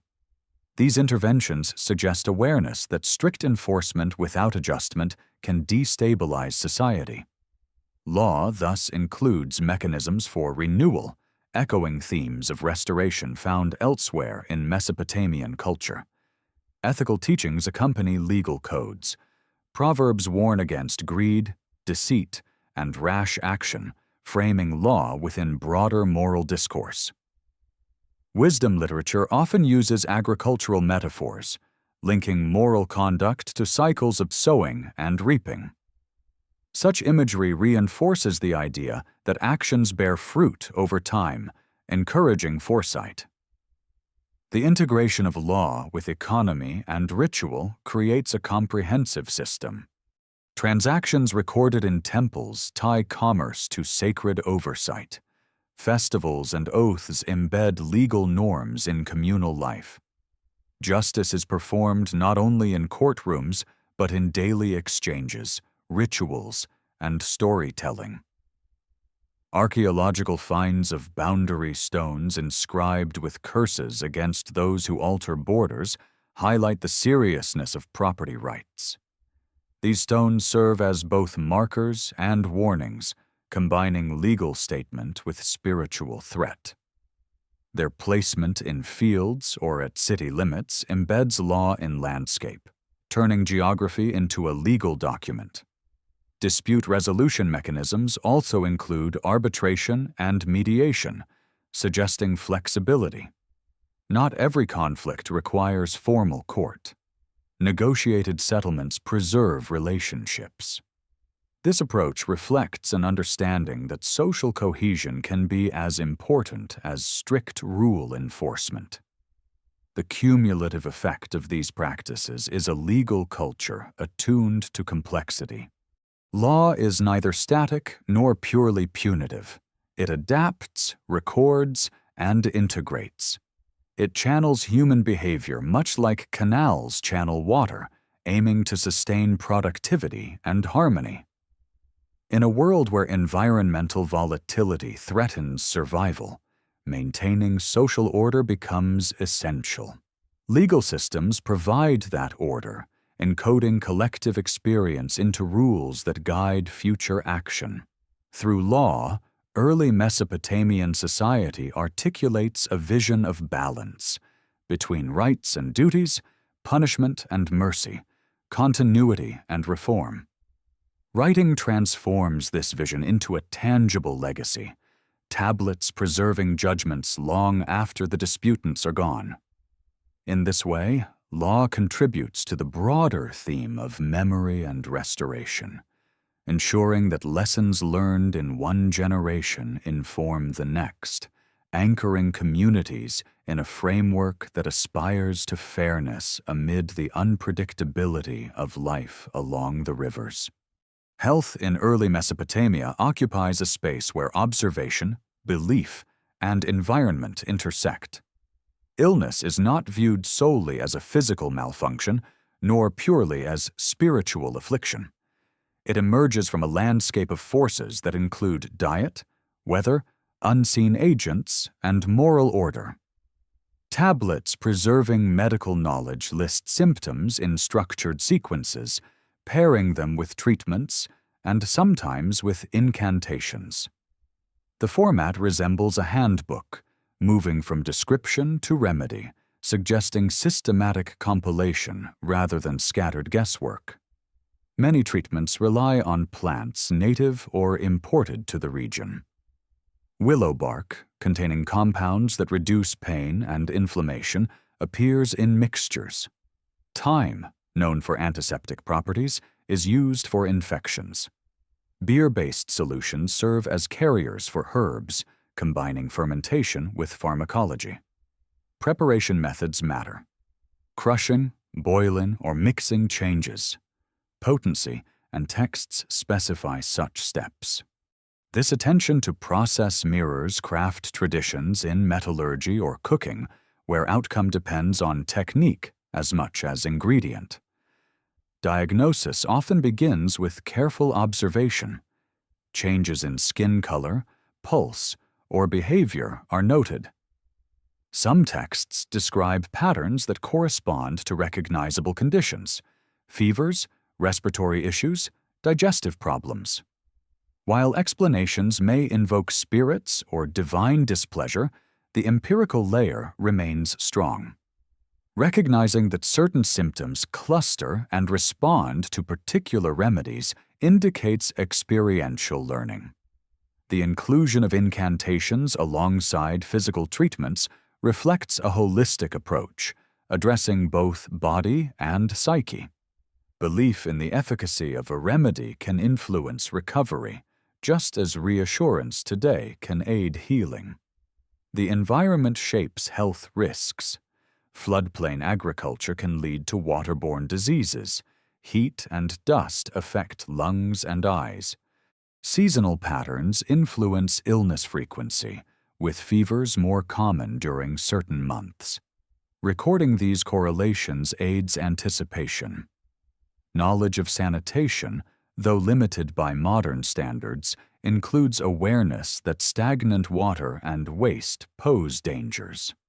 Some urban layouts include drainage channels, indirectly supporting public health. Practitioners occupy roles akin to physicians and exorcists, sometimes overlapping. One focuses on herbal remedies and physical procedures, the other on spiritual causation and ritual purification. Collaboration between them suggests that categories were fluid. The goal is restoration of balance, whether by expelling a spirit or soothing inflammation.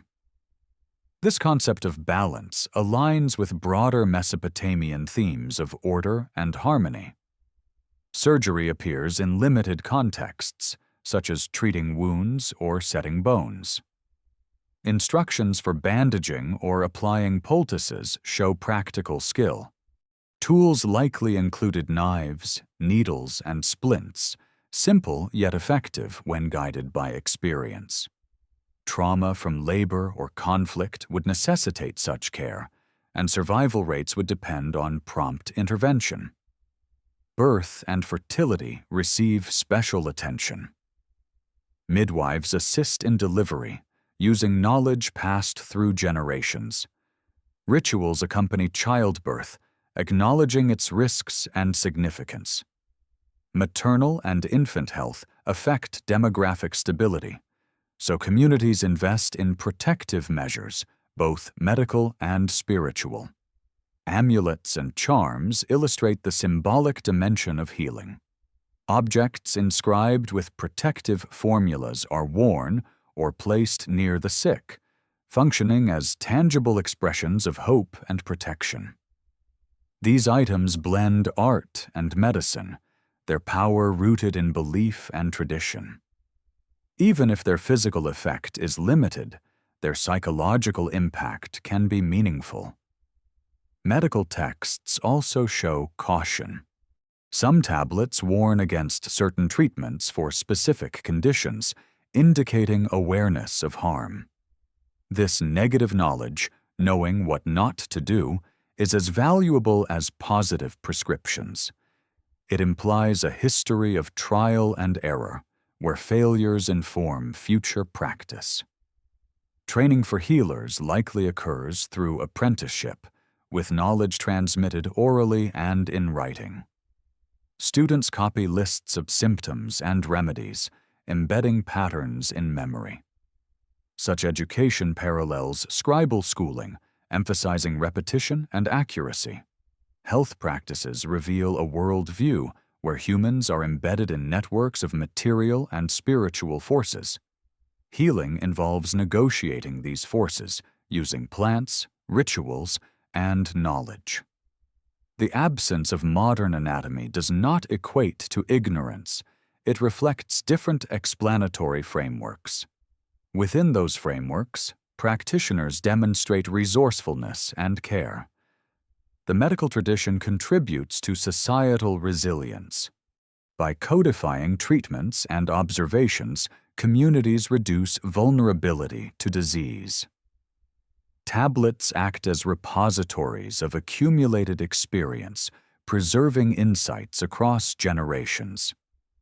In a landscape prone to environmental stress, maintaining health knowledge becomes as crucial as maintaining canals. Thus, early Mesopotamian medicine stands as another facet of a culture committed to preservation and adaptation. It embodies the same impulse seen in law, architecture, and astronomy: to observe patterns, record them, and apply them to sustain life. Healing, like building or farming, is a practice rooted in continuity, linking present needs to inherited wisdom and reinforcing the broader theme that survival depends on memory translated into action. Education in early Mesopotamia centers on the scribal school, a place where memory is trained into muscle and mind through repetition. Students sit with damp clay and read stylus, copying signs until the wedge impressions flow without hesitation. The exercise is physical as much as intellectual. The angle of the stylus, the pressure of the hand, the spacing of marks all matter. Mastery shows in lines that march evenly across the tablet, like rows in a well-planted field. Such discipline embeds knowledge in gesture, ensuring that writing is not fragile theory, but embodied skill. Curricula move from simple lists to complex compositions. Early lessons focus on sign forms and basic vocabulary, building a foundation akin to learning scales before music. Word lists categorize plants, animals, professions, and objects, organizing the world into ordered sets. This taxonomy reflects a desire to map reality systematically, to name and thereby manage it. As students advance, they tackle proverbs, hymns, legal formulas, and mathematical problems, integrating language with social and technical knowledge. Copying serves as preservation. By reproducing older texts, students maintain continuity with prior generations. Variations creep in, but the core remains stable, like a melody carried through different performances. Marginal corrections on tablets reveal teachers guiding pupils, ensuring fidelity. The classroom becomes a bridge across time, where voices of the past speak through the present hand. Memorization plays a central role. Oral recitation accompanies writing, reinforcing retention. Repeating lines aloud fixes them in memory, enabling recall even without a tablet. This dual system, written and oral, creates redundancy, safeguarding knowledge against loss. In a world where disasters can bury libraries, memories stored in minds provide backup archives. Teachers hold respected positions, guardians of specialized knowledge. Their authority derives from mastery of signs and texts, positioning literacy as a path to status. Scribes serve in temples, palaces, and commercial contexts, their skills essential for administration. Education thus links individual advancement with societal function, training a cadre that sustains legal, economic, and ritual systems. Pedagogical texts reveal humor and discipline. Some compositions depict lazy students admonished or boastful scribes praised, offering glimpses of classroom culture. These narratives humanize the process, showing that learning involves struggle and personality. The presence of such texts suggests reflection on pedagogy itself, an awareness that motivation and character shape outcomes. Standardization underpins the system. Lists of signs and their readings establish norms, reducing ambiguity. Consistency ensures that tablets written in different cities remain interpretable. This standardization resembles modern educational standards, aligning instruction across regions. It fosters a shared intellectual culture, binding diverse communities through common scripts and texts. Beyond technical skills, education transmits values. Proverbs copied in school teach prudence, honesty, and respect.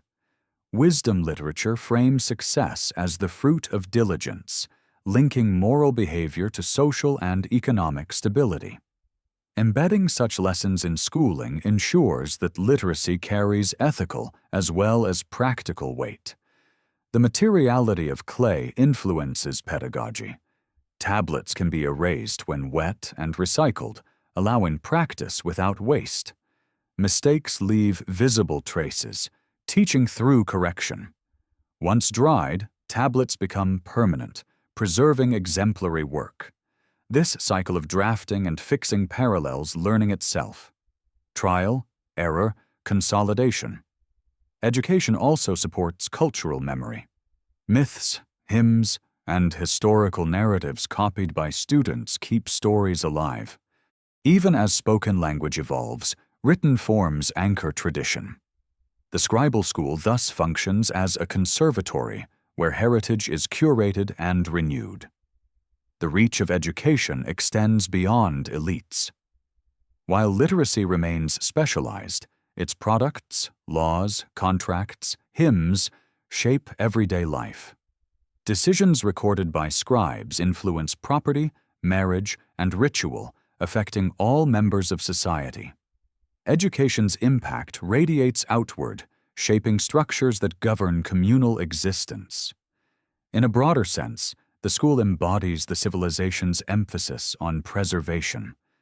Knowledge is not left to chance, but actively cultivated. Each tablet a student writes becomes a link in a chain stretching backward and forward. This chain binds generations, ensuring that techniques, stories, and values survive disruption. Through disciplined practice, early Mesopotamian education transforms clay into memory, and memory into continuity. The schoolroom becomes a microcosm of the culture's larger project: to observe, record, and transmit. In the rhythmic tap of stylus on clay lies the quiet assurance that what was learned once can be learned again, sustaining identity across the unpredictable currents of history. Power in early Mesopotamia balances between visible force and invisible legitimacy. Kings appear in inscriptions as builders, judges, and guardians of order, their authority grounded not only in military capacity, but in alignment with divine will. Royal texts emphasize temple construction, canal digging, and restoration of cult practices, presenting rulership as stewardship rather than mere domination. A king who repairs a sanctuary or clears a silted channel performs acts that benefit both gods and people, reinforcing the image of mediator between realms. Coronation rituals likely formalize this role, symbolically linking the ruler to cosmic order. Taking the hand of a deity's statue during ceremony expresses partnership, suggesting that kingship is granted rather than seized. This concept tempers personal power with responsibility. A ruler failing in duty risks divine disfavor, a powerful deterrent in a society where belief permeates governance. Military campaigns appear in records, but even victories are framed in terms of restoring balance. Enemies are depicted as disruptors of order and conquest as correction. Spoils fund temple offerings, integrating war into religious economy. Yet warfare carries costs, and treaties also surface, showing diplomacy as an alternative path to stability. Administration beneath the king includes officials overseeing agriculture, trade, and labor. Bureaucratic layers manage resources, collect taxes, and coordinate projects. Tablets listing rations for workers or inventories of goods reveal this machinery in action. Governance thus operates through networks, not solely through personal command. The ruler sits at the apex, but the system depends on many hands. Justice reinforces legitimacy. Kings proclaim fairness, sometimes issuing reforms to alleviate burdens. Canceling debts or freeing certain classes from obligations demonstrates responsiveness to social strain. Such acts strengthen loyalty and reduce unrest, showing awareness that authority must adapt. Public works embody royal ideology. Irrigation systems expand arable land, increasing food supply and population. City walls provide security. Temples anchor spiritual life. These structures serve practical needs while broadcasting power. A massive wall is both defense and symbol, its scale a visible assertion of capacity. Art and inscription contribute to this image. Reliefs and statues portray rulers in ritual and martial contexts, blending piety and strength. Written dedications record achievements, ensuring memory of deeds. These texts function as propaganda and as historical record, shaping how future generations perceive the past. Succession presents challenges.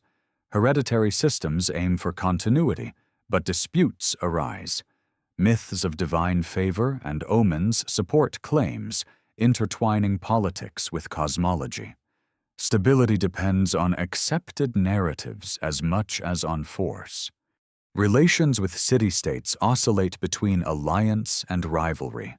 Shared culture and religion create common ground, yet competition for resources sparks conflict. Diplomacy involves marriages, trade agreements, and joint rituals. Political landscape resembles a mosaic, pieces shifting but connected. The ruler's role as judge underscores the integration of power and law. Hearing cases or appointing judges positions the king as guardian of justice. Ensuring that law is applied fairly enhances authority, aligning governance with moral order. Crisis tests leadership. Floods, droughts, or invasions demand decisive action. Records of kings responding to disasters emphasize rebuilding and offering, reinforcing the restoration theme pervasive in Mesopotamian thought. Success in crisis cements reputation. Failure invites challenge. Ultimately, kingship in this context is a node in a larger system linking divine sanction, legal structure, economic management, and public works. Authority flows through these channels, sustained by performance of expected roles. The image of the king as shepherd guiding his flock captures this balance. Protective, yet accountable, elevated, yet embedded. Through this model, political power becomes another form of maintenance, like tending canals or copying texts. It seeks to preserve order inherited from the past while navigating present realities. Legitimacy rests on continuity, honoring traditions, supporting temples, upholding law. In this way, governance participates in the civilization's overarching commitment to restoration and endurance, aiming to keep the fragile fabric of society intact amid the shifting currents of the world. Across the plains where rivers once braided through fields, wind now moves dust over low mounds that conceal the layered remains of cities. The physical structures have softened into earth, yet the impressions pressed into clay endure, carrying voices shaped by hands long gone. What emerges from those voices is not a tale of sudden beginnings, but of continuity guarded through disruption. Writing, law, ritual, and craft form a web of practices oriented toward preservation. Each tablet, each rebuilt temple, each copied hymn acts as a stitch holding memory together. The recurring theme of restoration reflects lived experience. Floods bury settlements, regimes change, languages shift, yet communities rebuild atop older foundations. The act of building again becomes cultural reflex, reinforcing identity through repetition. In this process, the past is not distant. It is material, embedded in reused bricks and inherited formulas. Continuity survives not by resisting change, but by absorbing it, layering new over old while keeping core patterns recognizable. The integration of practical knowledge with cosmology strengthens resilience. Astronomy guides agriculture, law stabilizes exchange, ritual sustains morale. These domains support one another, forming a system where disruption in one area reverberates across others. Maintaining balance requires constant adjustment, mirroring the environment's volatility. The civilization's strength lies not in static perfection, but in adaptive continuity. Language and writing exemplify this dynamic. Even as spoken tongues evolve, written forms preserve older expressions, enabling communication across generations. Schools ensure that scripts and texts remain legible, making literacy a conduit for time travel. A student copying a hymn centuries after its composition participates in an unbroken chain of transmission, embodying the civilization's commitment to memory. Trade and exchange extend this network beyond local boundaries. Goods and ideas flow along routes that link diverse regions, allowing innovation to circulate. External influences become woven into local practice, enriching rather than erasing identity. This openness to exchange contributes to the culture's apparent sophistication, the result of accumulated interactions as much as internal development. The portrayal of divine and human realms as intertwined reinforces a worldview where responsibility and order extend beyond individual lifespan. Rulers act as stewards, laws as guidelines, rituals as renewals. Even myths of creation and flood encode themes of iteration and recovery. The cosmos itself is imagined as a system that can falter and be restored, paralleling human society. Archaeology's trench profiles, with their layers of occupation and silt, offer a physical metaphor for this continuity through interruption. Each stratum tells of life lived, disrupted, and resumed. The sterile flood layer marks a pause, yet above it new structures rise. Similarly, texts speak of knowledge from distant days, suggesting that what survived catastrophe became the seed for renewal. The endurance of clay tablets underscores the material basis of memory. Fire that destroys wooden shelves hardens clay, turning disaster into preservation. This irony mirrors the culture's broader pattern. Crises that threaten survival also generate impetus to record, rebuild, and reaffirm identity. Memory thrives under pressure, shaped into durable form by necessity. Modern readers, encountering these records, stand at the far end of that chain. The base 60 division of time persists. Legal principles echo. Myths still resonate. The distance in years does not erase connection, because the systems devised in that river valley addressed fundamental human challenges: how to measure, to govern, to heal, to remember. Their solutions, adapted over time, remain embedded in contemporary practices. The story that unfolds from these layers is one of survival through knowledge. Civilization here is not a singular event, but an ongoing process, sustained by institutions that carry learning forward. The emphasis on restoration suggests awareness that loss is inevitable but not final. By preserving patterns in writing, ritual, law, and craft, communities create continuity that outlasts individual lives and even cities. Standing amid the ruins, one can imagine the hum of past activity: styluses tapping clay, voices chanting hymns, water flowing through canals. Those sounds have faded, yet their imprint remains in tablets and mounds. The legacy of early Mesopotamia lies not only in monumental structures, but in the idea that memory, once fixed in durable form and embedded in practice, can bridge catastrophes. Through this bridge, fragments of ancient order travel into the present, reminding us that beginnings often follow endings, and that what endures is the will to record, to rebuild, and to keep the thread of knowledge unbroken.